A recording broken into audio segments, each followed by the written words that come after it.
This is the Jiggy Jaguar Radio Show. Yes, indeed. I have, are they volleyballs? Are they their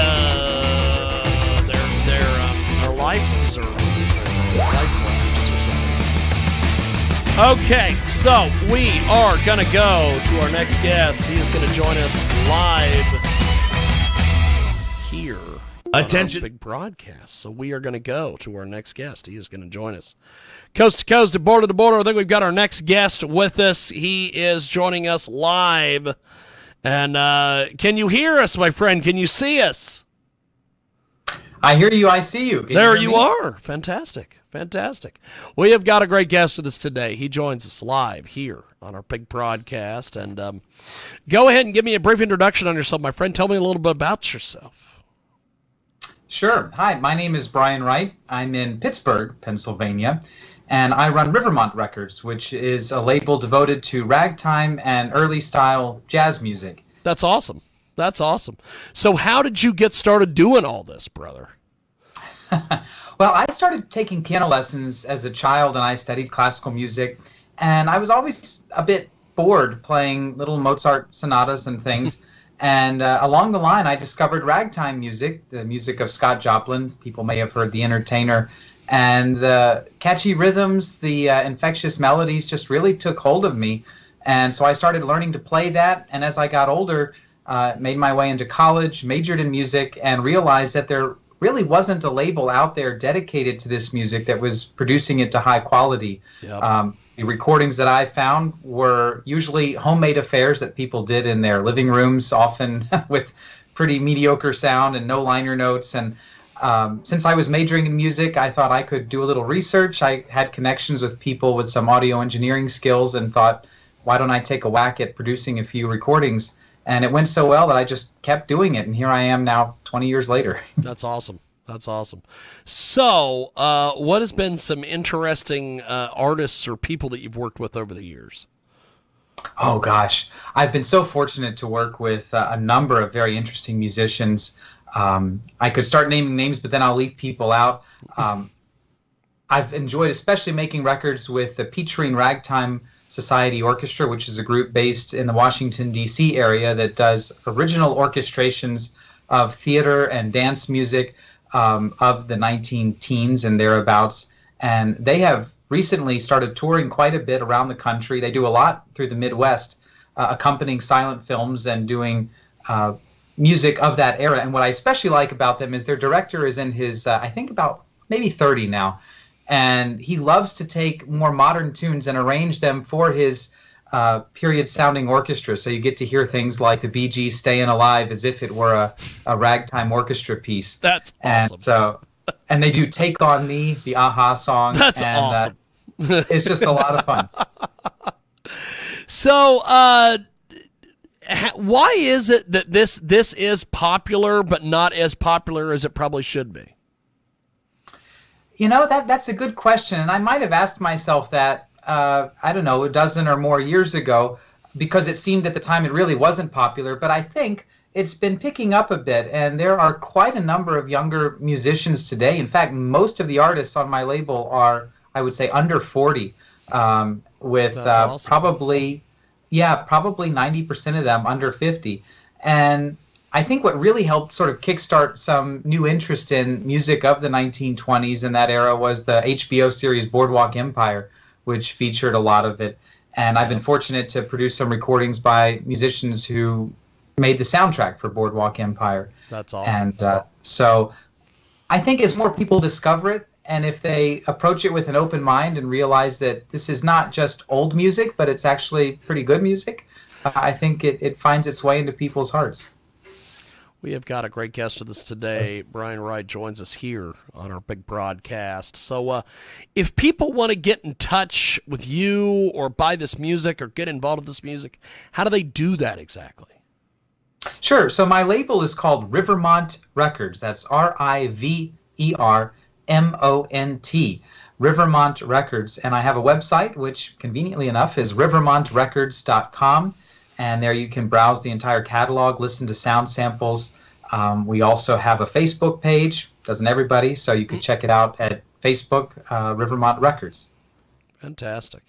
So, what is the what is the thing that you get most asked when you're doing interviews or working with artists? Because you have such a great background here. I think the most asked question, not that I get asked it a terrible lot, is just, what is a person under 40 doing with this kind of music? Like, why why do you have your head stuck in the realm of music from the 19 teens and 20s and 30s?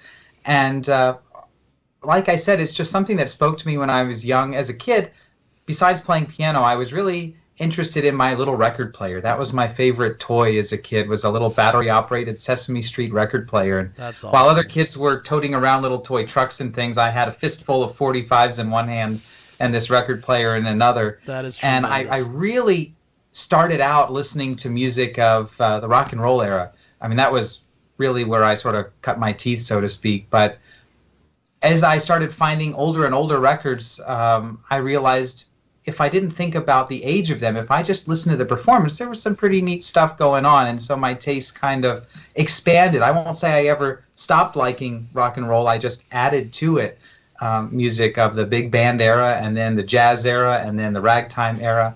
And I don't think you have to be of a certain age to appreciate it. I think anybody can like it. Well, I'll tell you, people do love this music.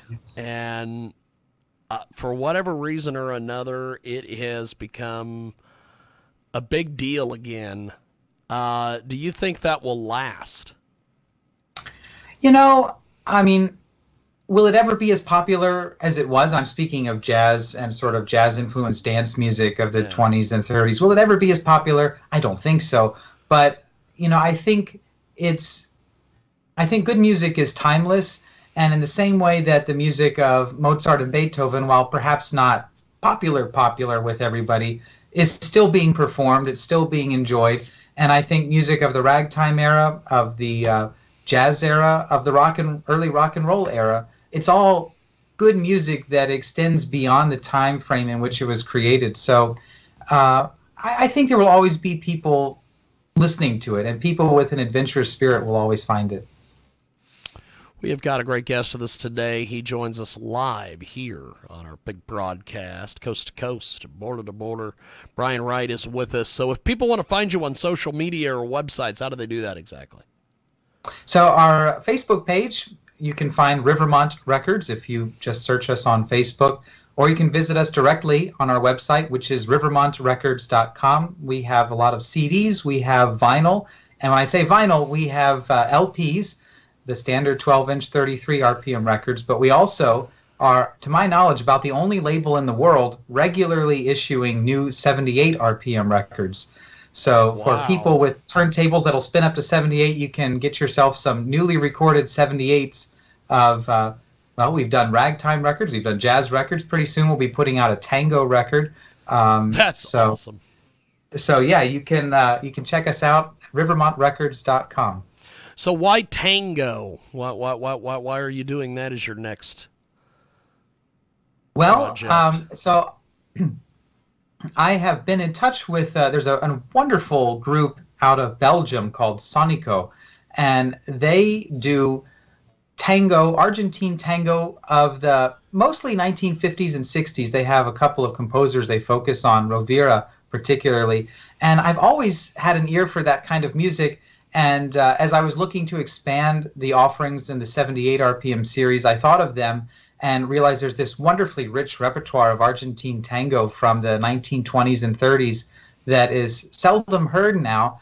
And they agreed to record some of that music for 78. So you'll get the 1920s visual aesthetics with the sound of tango, which is, it's almost like South America's version of jazz, by which I don't mean it sounds like jazz. It's just it occupied the same time and sort of cultural space as jazz music did here. So it's not really that far of a stretch. I think that's awesome. I think that's fantastic. So what is some of the requested more requested stuff that you guys put out or have gotten requests to put out? Sure. So I think, probably the biggest name in ragtime music is Scott Joplin. He composed Yeah. Maple Leaf Rag. He composed The Entertainer. Yeah. And a few years ago, I worked with a pianist from New York City named Richard Dowling, who is really one of the foremost performers of Scott Joplin's music in the world. He has toured internationally playing concerts of all Joplin music. And we recorded over a week's time the complete piano works of Scott Joplin and produced a 3 CD set that was ultimately nominated for a Grammy Award. And I would say that is probably one of the more asked for items in the catalog, is this complete piano works of Scott Joplin. I think that is amazing. Before we let you go, once again, run it down for us. How do we get all this? Social media, your websites, buying your stuff, everything, my friend. Well, thanks for asking.